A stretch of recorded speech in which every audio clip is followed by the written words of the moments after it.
जगदीप धनखड़ के अप्रत्याशित इस्तीफे ने देश की राजनीति में हलचल मचा दी है।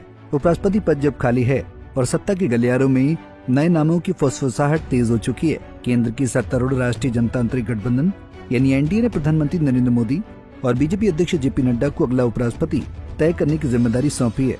वहीं दूसरी ओर विपक्षी इंडिया गठबंधन भी एक संयुक्त उम्मीदवार उतारकर मुकाबले को दिलचस्प बनाने की तैयारी में जुटा है। ऐसे में ऐलान भले अभी बाकी हो, लेकिन दावेदारों की लिस्ट में ऐसे नाम शामिल हैं जो राजनीतिक संतुलन, अनुभव और सामाजिक समीकरण तीनों का प्रतिनिधित्व करते हैं। वहीं अब सबकी नजर 12 अगस्त पर टिकी है, जब एनडीए अपना पत्ता खोलेगी और तय होगा कि देश का नया उपराष्ट्रपति कौन होगा। दरअसल जगदीप धनखड़ के स्वास्थ्य कारणों से 21 जुलाई 2025 को अचानक इस्तीफा दिए जाने के बाद उपराष्ट्रपति पद के लिए चुनाव प्रक्रिया शुरू हो गई है। चुनाव आयोग ने 9 सितंबर 2025 को वोटिंग की तारीख तय की है और 21 अगस्त नामांकन की अंतिम तारीख है। इससे पहले 22 अगस्त को नामांकन का सत्यापन और 25 अगस्त नाम वापस लेने की आखिरी सीमा है।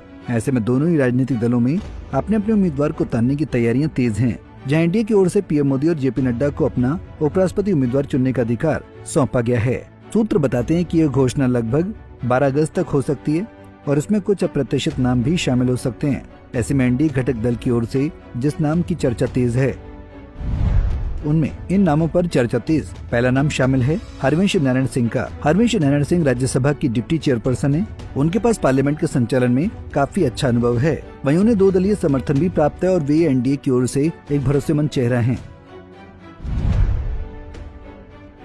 दूसरा नाम है वीके सक्सेना का। वीके सक्सेना दिल्ली के उपराज्यपाल हैं।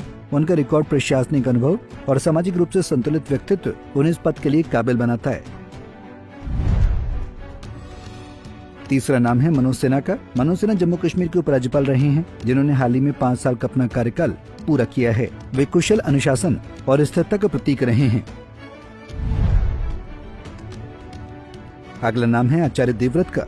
आचार्य देवव्रत गुजरात के राज्यपाल हैं। उनकी गैर राजनीतिक छवि, शैक्षणिक पृष्ठभूमि और शांत स्वभाव उन्हें इस पद के लिए उत्तम दावेदार बनाती है। वहीं इस लिस्ट में अगले उम्मीदवार का नाम है नीतीश कुमार। नीतीश कुमार जो कि बिहार के मुख्यमंत्री हैं, वो एनडीए के एक सहयोगी भी हैं। वे सामाजिक समीकरणों और ओबीसी बैलेंस के लिहाज से अहम दावेदार माने जाते हैं।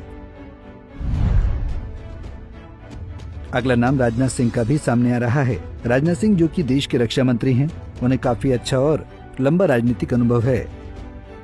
ऐसे में एनडीए की चयन प्रक्रिया में ये देखा जा रहा है कि उम्मीदवार की छवि, राजनीतिक संतुलन, सामाजिक संतुलन और संसदीय अनुभव सब तोलने हैं।